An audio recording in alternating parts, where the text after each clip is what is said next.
day, everybody. This is Doug, the Modeling Hermit, and I have completed, well, as complete as I'm going to get completed, another subject, and this time it is the Victoria's Farmhouse from Real Good Toys in 1/12 scale, which you're looking at the box now of it. I am really pleased with this kit. It goes together well, and it really lends itself beautifully to customizing. And that's exactly what I've done with this kit. I've done quite a bit of customizing on it, while at the same time keeping the flavor of it.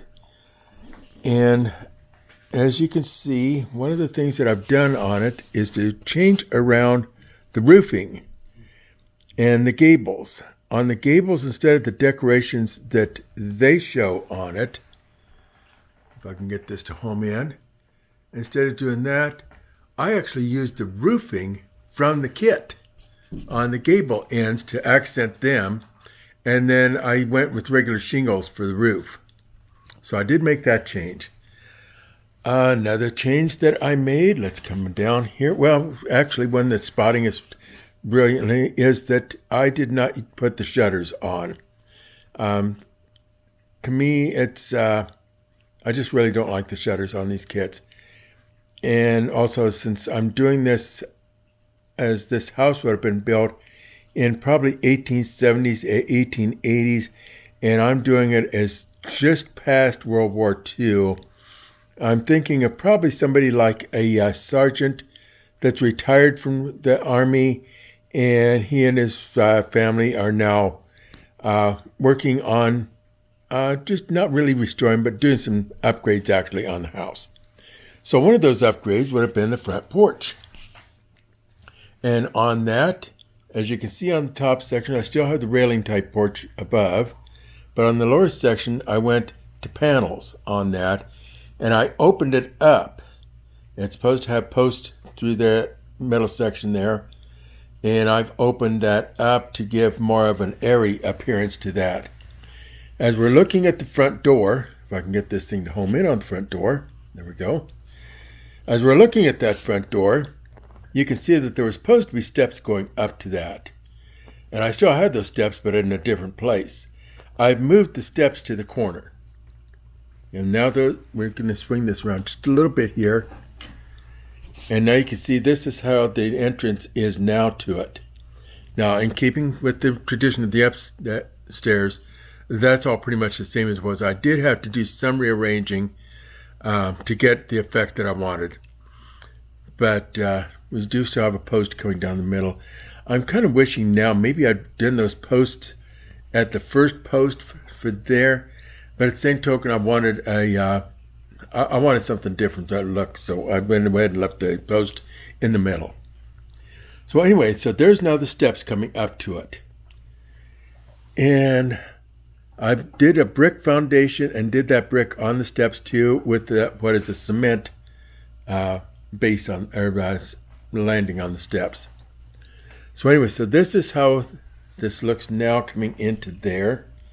Let me see if I can get this light around a little bit better. Okay, so that's your entry into the main door, and then we have the side door here too. And from the side door, we have another entry, and that's where the original steps went to. I have those just at the corner. I did change the doors out. Let's swing back slowly here. I put a screen door in at this back entrance, and that was designed originally to open a different way, and I didn't like it, so I have an opening coming out like it should be. And then that's my front door. That's also not kit supplied. So neither one of those doors are kit supplied. The upstairs door is kit supplied, and it goes in actually upside down. And I just left it at that. It's not really that noticeable except for when I mention it. The living room. I changed the stairway around. That was supposed to be just kind of an open stairway underneath of that. And I did change that around and put in a little nook in there where, like, at one time in years past probably would have been a radio for people to sit around listening to.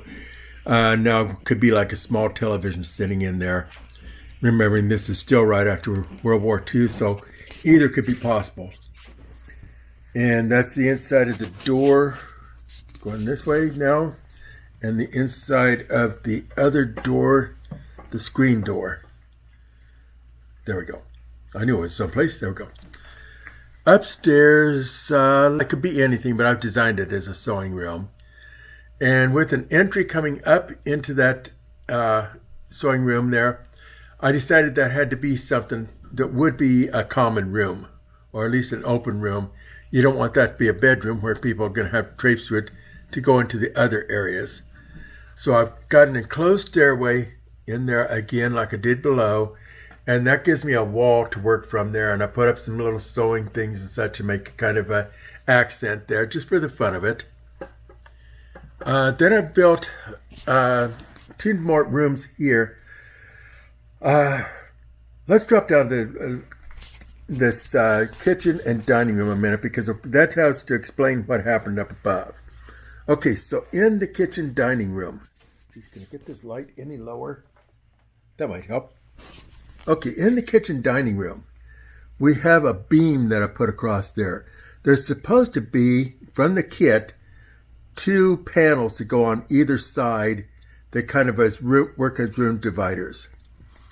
I chose instead to move those to a different area and to just block that off with a big beam across there, giving us kind of an open concept. Very new thing for that era, let me tell you. I'm not sure, maybe, I jumped the gun a little bit, but okay, I did it anyway. So we got an open area of the kitchen and dining room and a little nook there in the bay window area. So anyway, that's what I did there. And you can see that we have the 2 different wallpapers giving us the effect of 2 different rooms.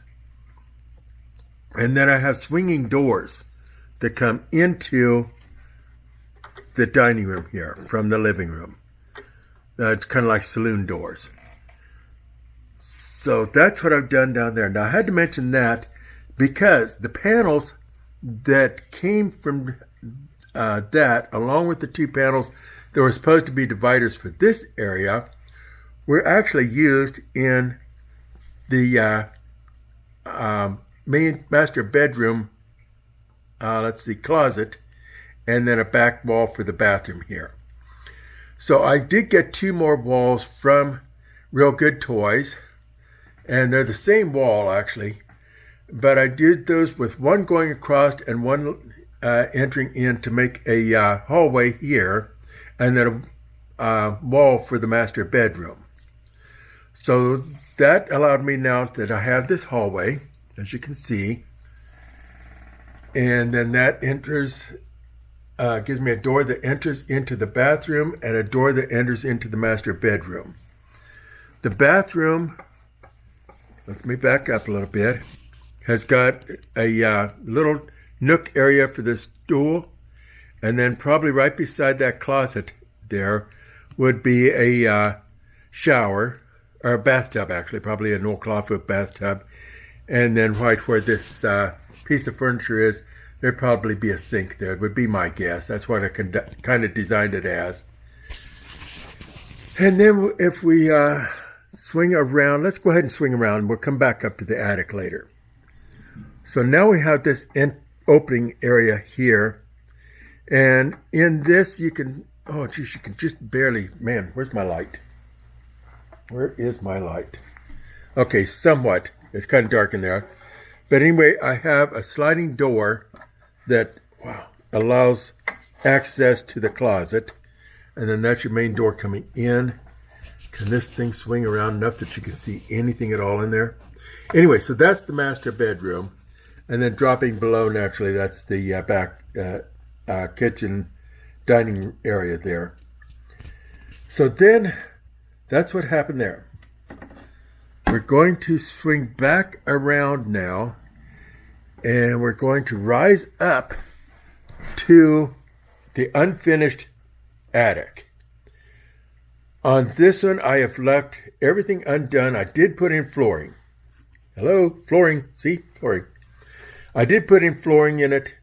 Other than that, I have left this completely undone. I even, when I did the floor, I was not that worried about getting that stuff on the stain on the walls, because that's going to either be painted over or have wallpaper put on there.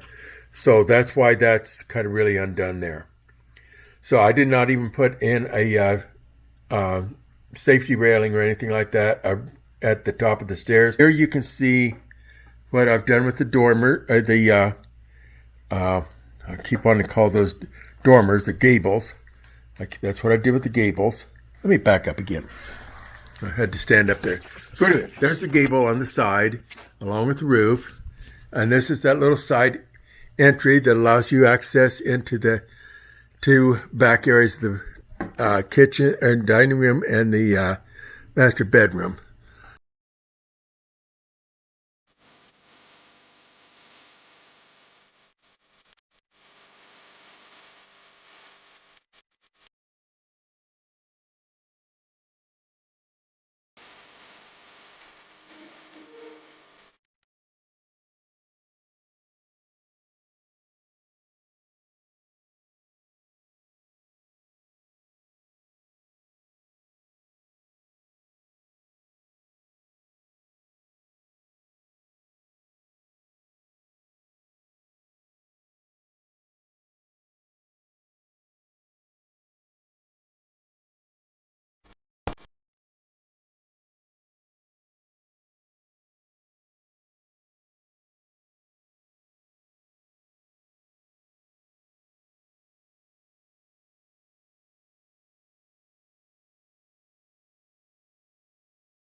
So this is the Modeling Hermit, and I am off the air, and I'm gone.